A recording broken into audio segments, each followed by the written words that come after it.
Part of the excitement for the students is that as they're in classes, they'll be able to visit the site periodically and see the building under construction. So as an architecture student, yeah, it's a laboratory for watching how to do piles, making foundations, putting up steel. So for the next 2 years, part of our curriculum is responding to that and having visits and tours of other buildings, including this one.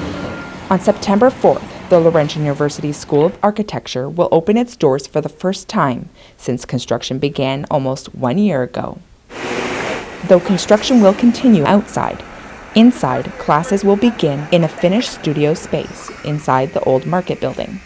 It's looking great. I think the quality of the market building is this big open space where people work individually, but they also feel like they're part of one open plan. And then the market building was much more of sensitive restoration and also renovation. So things like that bay window you see coming out on Elgin Street, that's a trace of the bridge that'll be coming across from the new building on Elm.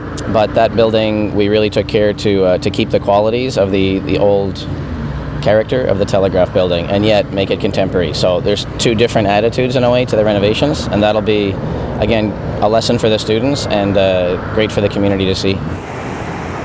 It's a big project, so phase one is the renovation of the former farmers market and the CP telegraph building, and then for the next 2 years between here and the signal at the train track is the new building, which will house studio space on the upper floors, and the ground floor will be all the administration and circulation and an atrium space.